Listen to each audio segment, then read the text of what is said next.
2025 നമ്മുടെ ഓണാഘോഷത്തിന്റെ CTMA confederation of Tamil Nadu Malayali association സംഘടിപ്പിക്കുന്ന ആവണി പൂരങ്ങാരൻ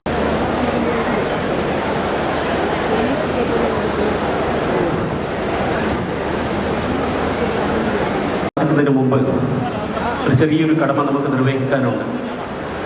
ഈ കഴിഞ്ഞ ആഴ്ച തമിഴ്നാട്ടിലെ കരൂറിലുണ്ടായ ഒരു ദുരന്തം നമ്മളെ ഏവരെയും തന്നെ വേദനിപ്പിക്കുന്നതാണ്. ഏതാണ്ട് 41ഓളം ആളുകൾ മരിക്കാനിടയുണ്ടായ സംഭവം ഒരു സ്റ്റംപീഡിൽ മരിക്കുകയുണ്ടായി. ഒപ്പം നമ്മുടെ പ്രിയപ്പെട്ട CTMAയുടെ മുൻ സെക്രട്ടറി കൂടിയായിരുന്ന CK ഗോപാലകൃഷ്ണൻ ഇന്നലെ കോയമ്പത്തൂരിൽ വെച്ച് മരണപ്പെട്ടിരിക്കുന്നു. ഇവർക്കൊക്കെ തന്നെ ഒപ്പം ഒരുപാട് വ്യക്തിത്വങ്ങൾ നമ്മുടെ മലയാളി സമൂഹവുമായി ബന്ധപ്പെട്ടുള്ള സാംസ്കാരിക സാമൂഹിക മേഖലകളിലുള്ള ഒരുപാട് പേർ നമ്മളോട് ഇന്ന് ഇല്ലാതെ വിട്ടുപിരിഞ്ഞു പോയിട്ടുണ്ട്. അവർക്കൊക്കെ തന്നെ അനുശോചനം അറിയിക്കുന്നതിന് വേണ്ടി അവർക്കൊക്കെ തന്നെ നമ്മളുടെ അവരുടെ കുടുംബത്തിന് അനുശോചനം അറിയിക്കുന്നതിന് വേണ്ടി ഈ വന്നിരിക്കുന്ന വേദിയിലും സദസ്സിലും ഇരിക്കുന്ന എല്ലാവരോടും ഒരു നിമിഷം മൗനമാചരിക്കാൻ അഭ്യർത്ഥിക്കുന്നു. കഴിഞ്ഞ വർഷത്തെ ഉത്സവിലും ആര്യ പങ്കെടുത്തിരുന്നു. ആര്യ ഹാർദവമായി സ്വാഗതം ചെയ്യുന്നു. പ്രിയപ്പെട്ട ഗോപിനാഥ് മുതുകാട്, വീണ്ടും പറയുന്നത് പോലെ നമ്മുടെ ഗോപിനാഥ് മുതുകാട് അവർ നമ്മുടെ പ്രിയപ്പെട്ട കുടുംബാംഗമാണ്. ഗോപിനാഥ് മുതുകാട് ഏതാണ്ട് കഴിഞ്ഞ ഒരു 2 വർഷത്തിൽ ഏതാണ്ട് 4ാമത് തവണയാണ് CTMAയുടെ പരിപാടിയിൽ പങ്കെടുക്കുന്നത്. അദ്ദേഹത്തെ ഹാർദവമായി സ്വാഗതം. എല്ലാവരും ഒരുമിച്ചായതുകൊണ്ട് ഓണം നന്നായി നടക്കും. അതുപോലെ തന്നെ ഓണം നമുക്കൊരു ദേശീയ ലീവായി കിട്ടാൻ നമ്മൾ പ്രവർത്തിക്കണമെന്ന് ഭാരവാഹികളോട് ഞാൻ പറയുകയാണ്. ഇന്ന് തമിഴ്നാട്ടിൻ്റെയും കേരളത്തിൻ്റെയും പ്രധാന മുഖ്യമന്ത്രിമാർ വളരെ സ്നേഹത്തോടുകൂടി പിന്നെ ന്യായപരമായ ചില കാര്യങ്ങളൊക്കെ കണ്ടിന്യൂ ചെയ്ത് വരുന്നു. ഈ സമയത്ത് തീർച്ചയായും ഇത് നമുക്ക് സാധിക്കുന്നൊരു കാര്യമാണ്. ഓണത്തിൻ്റെ ഒരു ദേശീയ ഓണം മുഴുവനും തമിഴ്നാട്ടിലും കേരളത്തിൽ ആഘോഷിക്കുന്ന പോലെ തന്നെ ഇവിടെ ആഘോഷിക്കാനുള്ള ഒരു തയ്യാറെടുപ്പ് നമ്മൾ എടുക്കണം. മലയാളികൾക്ക് ഇത് സാധിക്കും. അതിനുള്ള എല്ലാ പ്രവർത്തനങ്ങളും CTMA ചെയ്യണം എന്ന് ഞാൻ ആവശ്യപ്പെടുക. പിന്നെ ഇത് മലയാളികൾ ലോകം മുഴുവനും ആഘോഷിക്കുന്ന ഒരു ഓണം ആഘോഷമാണ്. കാരണം മലയാളികൾ ലോകം മുഴുവനുമുണ്ട്. ഇന്ന് ഒരു യൂണിവേഴ്സൽ ലാംഗ്വേജ് ഇംഗ്ലീഷാണ്. പക്ഷേ സെക്കൻഡ് ഞാൻ വിചാരിക്കുന്നത് മലയാളമാണെന്നാണ്. കാരണം ലോകം ഒരു കാലത്ത് 100-200 കൊല്ലങ്ങൾ ഇവിടുത്തെ ബ്രിട്ടീഷുകാർ ഭരിച്ചുകൊണ്ട് ഇംഗ്ലീഷ് ഇവിടുത്തെ യൂണിവേഴ്സൽ ലാംഗ്വേജ് ആയെങ്കിൽ തീർച്ചയായും മലയാളി ലോകം മുഴുവനുള്ള മലയാളികളുണ്ടെങ്കിൽ തീർച്ചയായും നമ്മുടെ സെക്കൻഡ് ഇംഗ്ലീഷ് കഴിഞ്ഞാൽ മലയാളം നമ്മുടെ ദേശീയ ലാംഗ്വേജ് ആകും എന്നുള്ള ഒരു വിശ്വാസമാണ് എനിക്കുള്ളത്. കാരണം അത്രയും മലയാളികൾ എല്ലാ നാട്ടിലുമുണ്ട്. ഒരു സൂര്യൻ അസ്തമിക്കാത്ത ഒരു സാമ്രാജ്യത്തിൻ്റെ ഉടമകളാണ് മലയാളികൾ.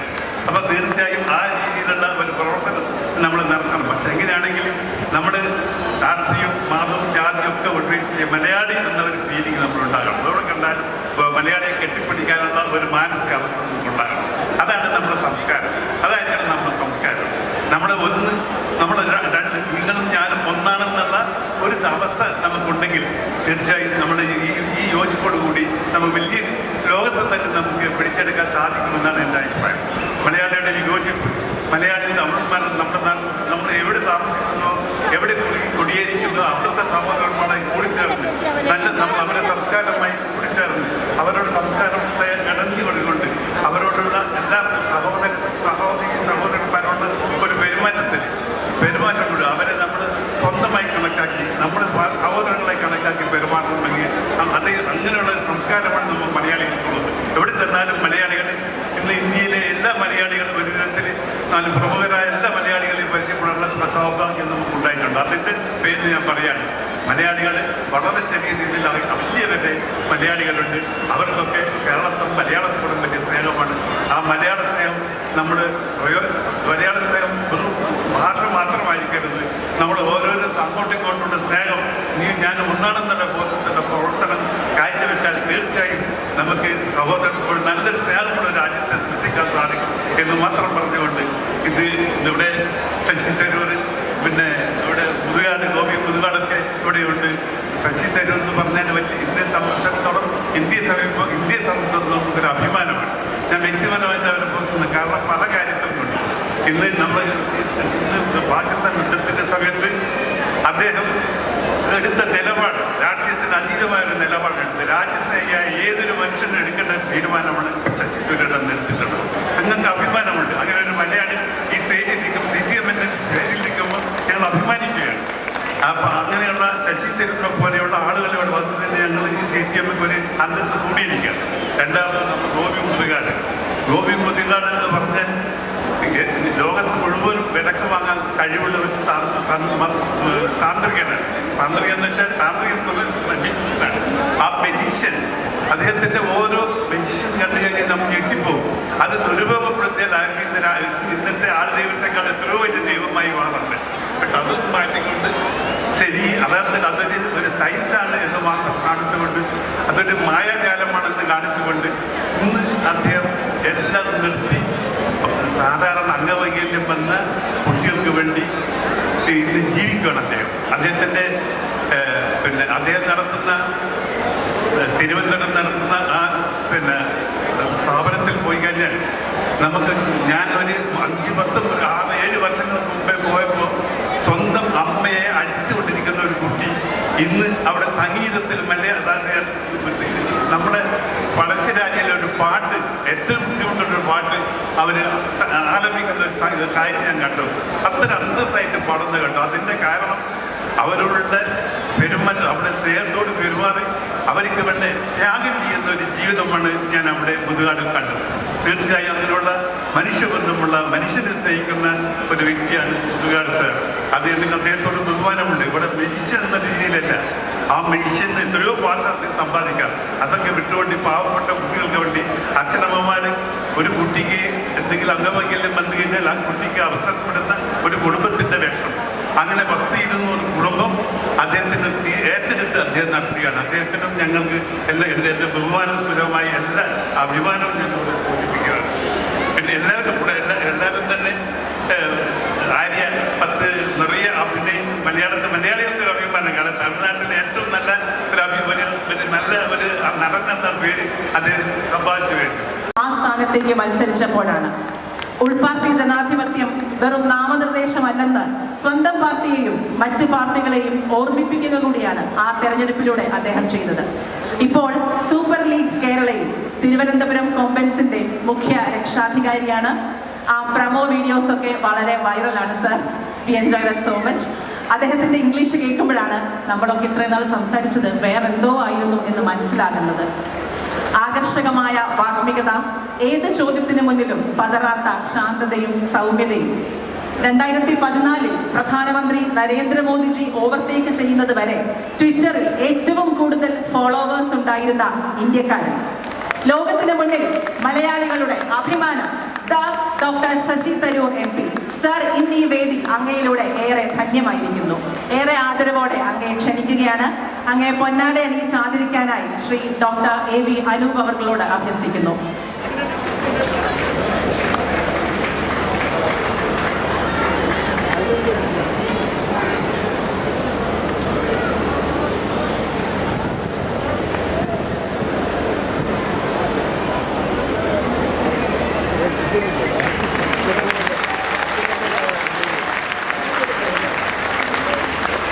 അദ്ദേഹത്തിന് ഉപഹാരം സമ്മാനിക്കാനായി ശ്രീ TV വിജയകുമാർ അവர்களോട് അഭ്യർത്ഥിക്കുന്നു.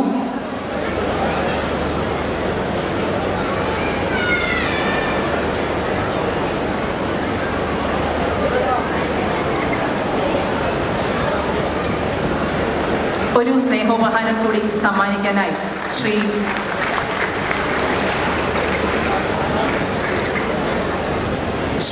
BC പ്രവീൺ അവர்களോട് അഭ്യർത്ഥിക്കുന്നു.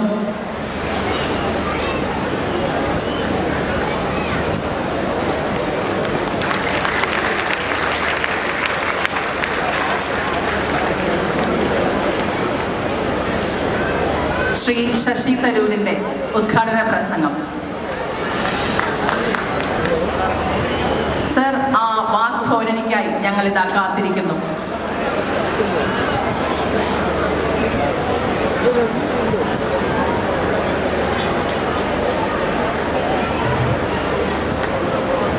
പ്രിയമുള്ളവരെ,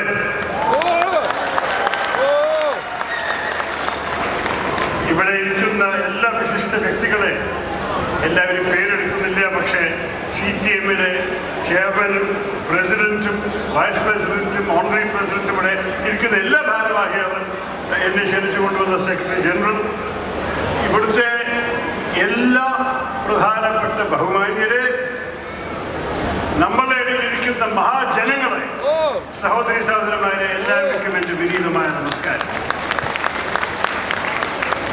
വലിയ സന്തോഷത്തിലാണ് ഞാൻ നിങ്ങളുടെ ഇടയിൽ ഇവിടെ ഈ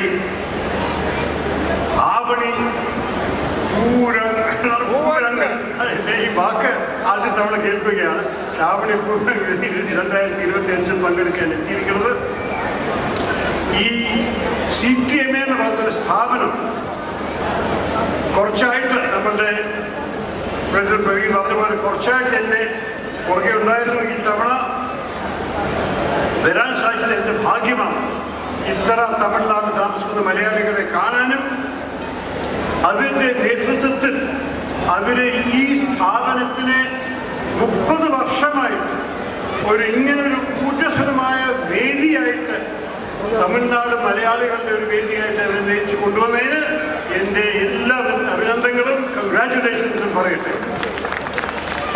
നിങ്ങളെല്ലാവരും കാണുമ്പോൾ നിങ്ങളുടെ എണ്ണം, നിങ്ങളെ ഇവിടെ എല്ലാം ഇരുന്ന് കേൾക്കാനും നിങ്ങൾ കാണിക്കുന്ന ആ ക്ഷമയും ആ സന്തോഷവും ഞാൻ പങ്കെടുക്കുന്നു. ഇത് വെറും ഒരു ഓണം ആഘോഷം മാത്രമല്ല.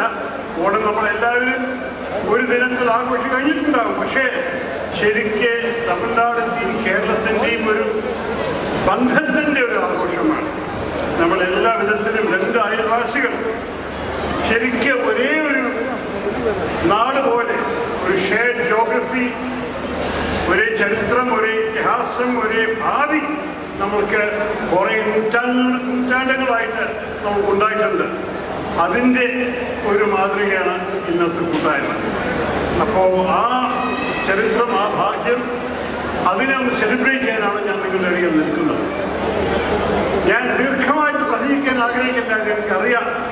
നമ്മുടെ ഗോപിനാഥ് മുതുക്കാടിൻ്റെ മാജിക്കും ശ്രീ ആര്യയുടെ മസിൽസും കുറേ പാട്ട് കച്ചേരിയും ഒക്കെ വരാൻ പോകുന്ന സ്ഥിതിയിൽ ദീർഘമായിട്ട് പ്രസംഗിക്കാൻ ആർക്കും ഒരു ശ്രമിക്കുന്നുണ്ട്.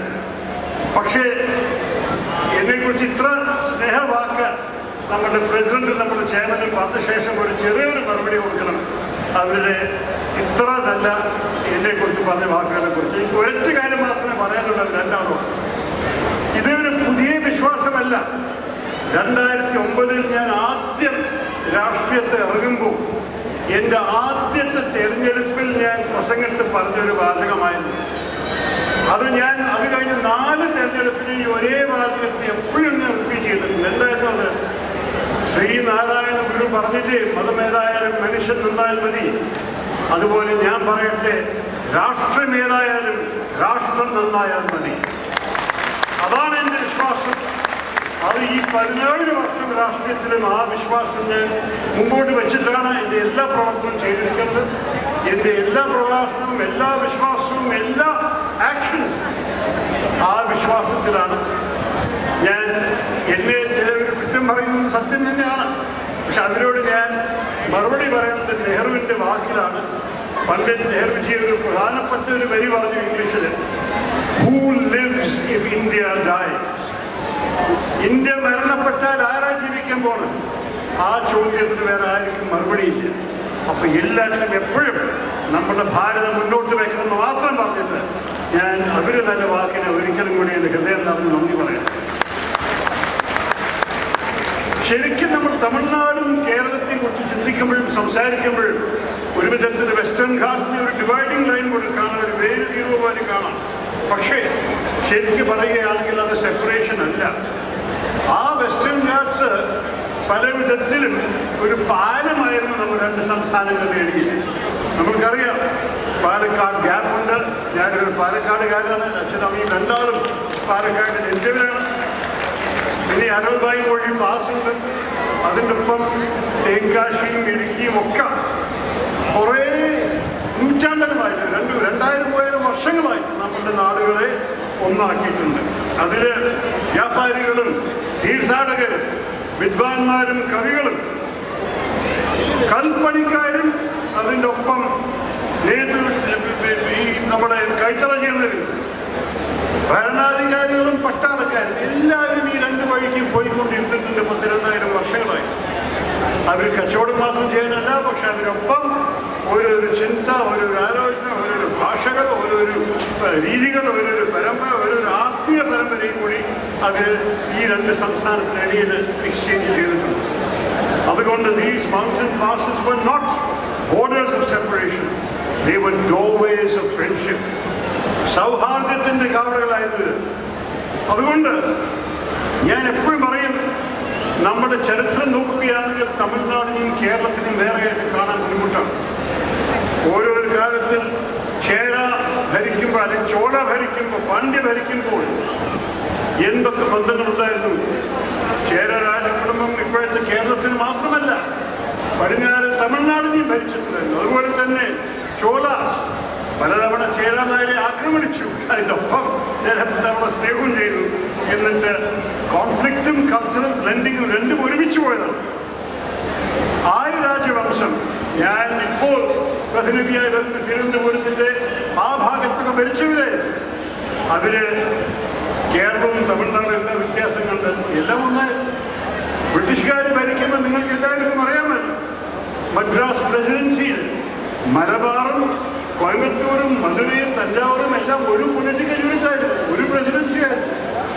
അപ്പോൾ നമുക്ക് ഒരിക്കലും മറക്കാൻ പാടില്ല, ഈ 1956 ഭരിച്ച വരി അത് ചരിത്രത്തിൻ്റെ ഒരു വരിയല്ല. ഇതൊക്കെ ഈ കാലത്തെ രാഷ്ട്രീയം മാത്രമാണ്. തിരുവനന്തപുരത്തിൻ്റെ രാജകുടുംബം എവിടെയാണ് ഭരിച്ചത്? നിങ്ങൾക്കറിയാമല്ലോ, കന്യാകുമാരി ഡിസ്ട്രിക്റ്റിലത്തെ വിളവൻകോട്, കൽക്കുളം, കോവള, അഗീതേശ്വരം താലൂക്കൊക്കെ തിരുവനന്തപുരം കിങ്ഡമിൻ്റെ ഒരു ഭാഗമായിരുന്നു.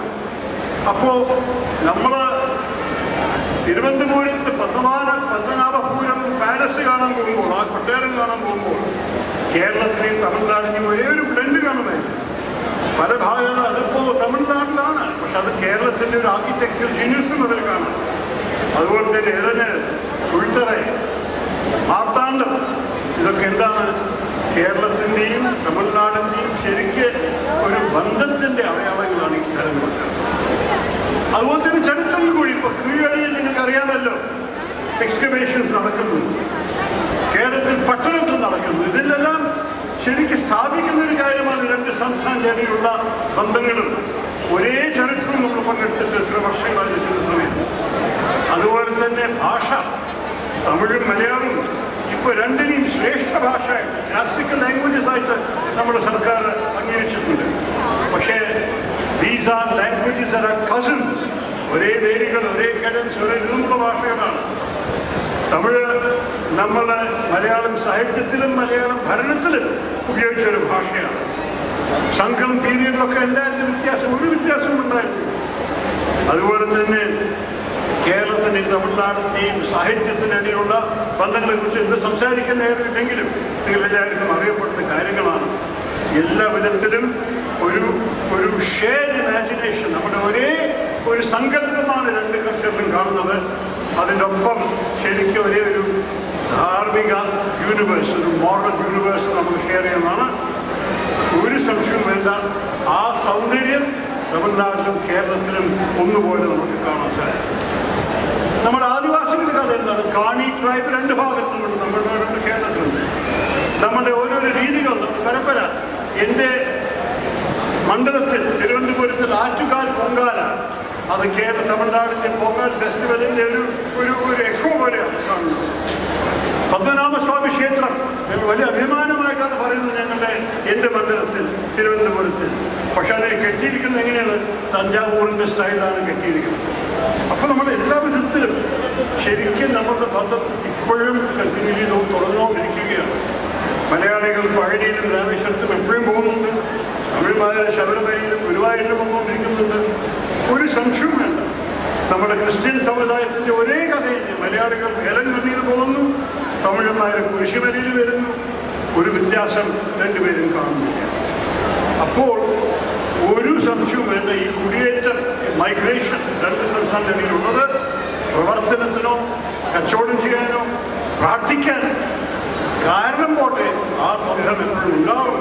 അപ്പം നിങ്ങളെല്ലാവരും മലയാളികളായിട്ട് തമിഴ്നാട് ഇരിക്കുമ്പോൾ ശരിക്ക് കോമൺ ഹെറിറ്റേജിൻ്റെ ഒരു ഇൻഹെറിറ്റേഴ്സ് ആണ് നിങ്ങൾ. അതിനും ഞാൻ ഇന്ന് ഒരിക്കലും കൂടി പറയും. ഞാൻ ദീർഘമായി സംസാരിക്കാതെ മറ്റു കുറച്ച് കൂടുതൽ പറഞ്ഞു. പക്ഷെ ഒരു മലയാളിയായിട്ട് തമിഴ്നാട്ടിൽ നിൽക്കുമ്പോൾ MGR-നെ കുറിച്ച് മറക്കാൻ സാധിക്കുമോ? കേരളം ഒരു മുഖ്യമന്ത്രിയും കൂടി കൊടുത്തിട്ടില്ലേ ഈ സംസ്ഥാനത്തിന്? ഹീറോയിൻ്റെ ഒപ്പം ഒരു വില്ലനും കൊടുത്തില്ലേ? എം. നമ്പ്യാർ എവിടെ ഈ സംസ്ഥാനത്തിന് ബന്ധമാണ്. അതുപോലെ തന്നെ തമിഴ്നാട് നമുക്ക് എന്താ തന്നിരിക്കുന്നത്? രാമയ്യൻ അഥവാ തിരുവിതാംകൂറിൻ്റെ പ്രധാനമന്ത്രിയായിരുന്നു. പക്ഷെ അദ്ദേഹമാണ് കേരളത്തിൽ ഭരണത്തിനെ മാറ്റിയത് ഒരു തമിഴനായി. ഞാൻ ഇനി നിങ്ങളോട് ഒരു വാക്കും കൂടി പറഞ്ഞ് അവസാനിക്കാം. ശരിക്കും നമ്മൾ പറയുകയാണെങ്കിൽ നമ്മൾ അയൽവാസികൾ മാത്രമല്ല, സഹോദരന്മാരും തന്നെയാണ്. നമുക്ക് എല്ലാ വിധത്തിലും ശരിക്ക് ഒരേ മരത്തിൻ്റെ ശാഖയാണ് നമ്മൾ. ഒരേ പൂന്തോട്ടത്തിൻ്റെ പുഷ്പങ്ങളാണ് കേരളവും തമിഴ്നാട്. ഒരേ സംസ്കാരത്തിൻ്റെ മക്കളാണ് മലയാളികളും തമിഴന്മാരും.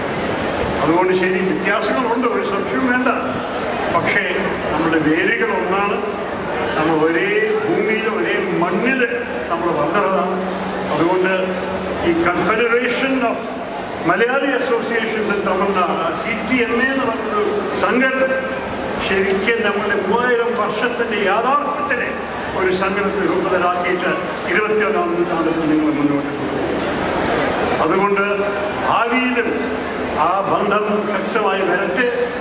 ഞാനൊരു തിരുവനന്തപുരത്ത് പ്രതിനിധിയായിട്ട് പറയട്ടെ, എൻ്റെ മണ്ഡലത്തിൽ ഇപ്പോൾ കെട്ടിയ വിഴിഞ്ഞം തുറമുഖ്, അവിടുന്ന് നമുക്ക് ഓരോരോ ഭാഗത്ത് ലോകത്ത് ദുബായിൽ നിന്നും സിംഗപ്പൂർ കൊളംബോന്നൊക്കെ വരുന്ന കാര്യങ്ങളൊക്കെ തമിഴ്നാട് എത്തിക്കാൻ നല്ല സമയമുണ്ടാകും. വിഴിഞ്ഞം വഴിക്ക് വിഴിഞ്ഞത്ത് ചെന്നൈ വരെ നമുക്ക് എല്ലാ വിധത്തിലും പാതകളും റെയിൽവേ ലൈൻസും ഒക്കെ കെട്ടാനുള്ള ഇനിയും ബാക്കി ഉണ്ടെങ്കിലും ഇതൊക്കെ ഭാവിയെ നമ്മൾക്ക് സ്വാധീനിക്കാൻ സാധിക്കുന്ന ഒരു വികസനമാണ് കേരളത്തിൽ തുടങ്ങുന്നത്.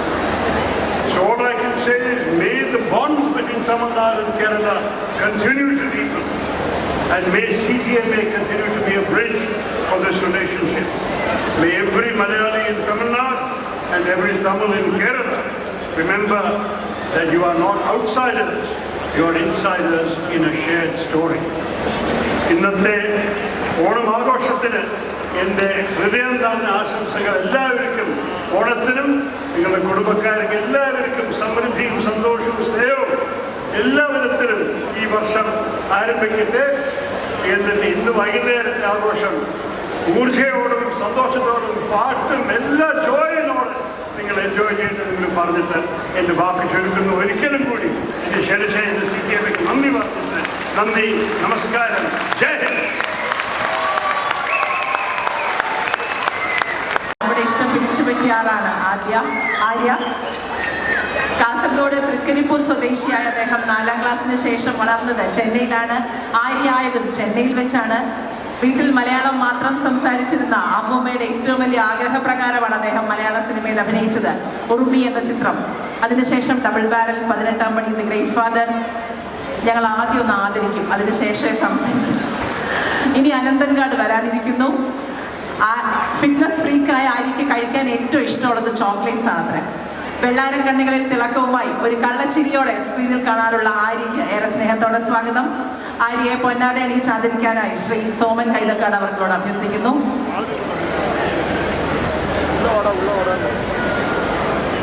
കുമാർ അവർകളോടും അഭ്യർത്ഥിക്കുന്നു.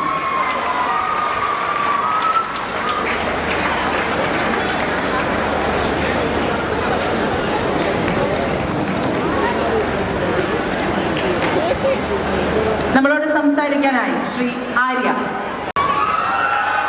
വളരെയധികം സന്തോഷമുണ്ട്. ഞാൻ ഒരു ഡീഫോൾട്ട് ചീഫ് ഗസ്റ്റ് ആയിരുന്നു. இப்போ பிரவீன் பிரசிடென்ட் ஆனதுக்கப்புறம் எல்லா வருஷம் இங்கே கூட்டிகிட்டு வந்துடுவார்னு நினைக்கிறேன். பட் அவர் சொன்னது ஒரு உண்மையான ஒரு விஷயம் என்னன்னா, he wanted to make a difference to CTMA. கண்டிப்பாக அவர் பண்ணியிருக்காருன்னு நினைக்கிறேன், நீங்கள் தான் சொல்லணும். ஸோ